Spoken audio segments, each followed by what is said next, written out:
জ্বলন্ত কথা নাই সকলে দেখিছেনে এই আমৰা ভক্ষণ কৰি বিশ্বৰ গিনিছ বুক ৰেকৰ্ড কৰিবলৈ সক্ষম হোৱা মোৰ জ্যেষ্ঠ ভাতৃপতি বিনীতা আমাৰ মাজত উপস্থিত আছে তেখেতৰ কথা খ্যাল কৰাৰ আগতে তেখেতক ভাষণ কৰিবৰ কাৰণে মই মাইক্ৰফোনটো আগবঢ়াই দিছোঁ।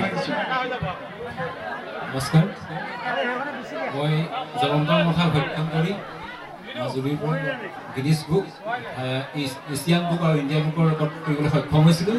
ইয়াৰ পাছতে ২৭ ডিচেম্বৰত সুদূৰ তেলেংগানাত চাউথ ইণ্ডিয়াৰ যিটো মোৰ প্ৰগ্ৰেম আলু অৰ্জুন আৰু ৰামচৰণৰ লগত মই এটা প্ৰগ্ৰেম কৰিবলৈ মই আমন্ত্ৰণ হৈছোঁ। গতিকে ইয়াৰ পাছৰ প্ৰগ্ৰেমটোতে মই তেলেংগানাত কৰাৰ সিদ্ধান্ত গ্ৰহণ কৰিছোঁ।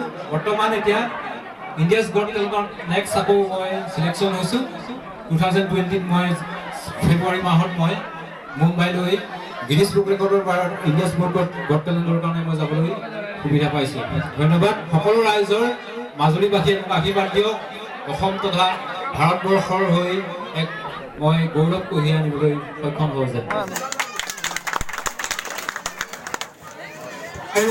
আমাৰ মাজৰ বিৰুদ্ধা দাদাই জ্বলন্ত কথা ধ্যান কৰিব, আপোনালোকে সকলোৱে চাই থাকক। দেখিছে বিনীত শইকীয়া, সকলো ৰাইজৰ হাততালি কামনা কৰিছোঁ, সকলো ৰাইজৰ আমি হাততালি কামনা কৰিছোঁ।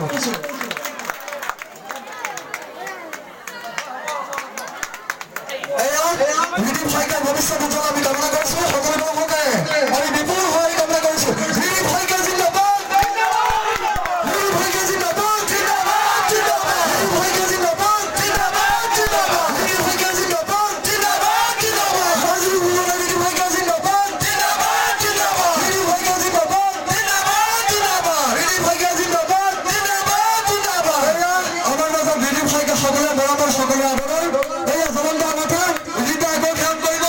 ইয়াৰ মাজৰ পৰা তেখেতে কামুৰি খাব। এয়া আমাৰ মাজৰ ৰীতিতা।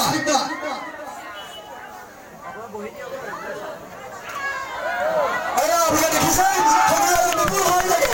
বিনীত শইকীয়া জিন্দাবাদ, জিন্দাবাদ, জিন্দাবাদ, বিনীত শইকীয়া জিন্দাবাদ, জিন্দাবাদ, জিন্দাবাদ, বিনীত শইকীয়া জিন্দাবাদ, জিন্দাবাদ, জিন্দাবাদ। হ'ব, যথেষ্ট ত্যাগ আৰু কষ্টৰ বিনিময়ত তেখেতে মাজুলীয়ে গৌৰৱ কঢ়িয়াই আনিছে।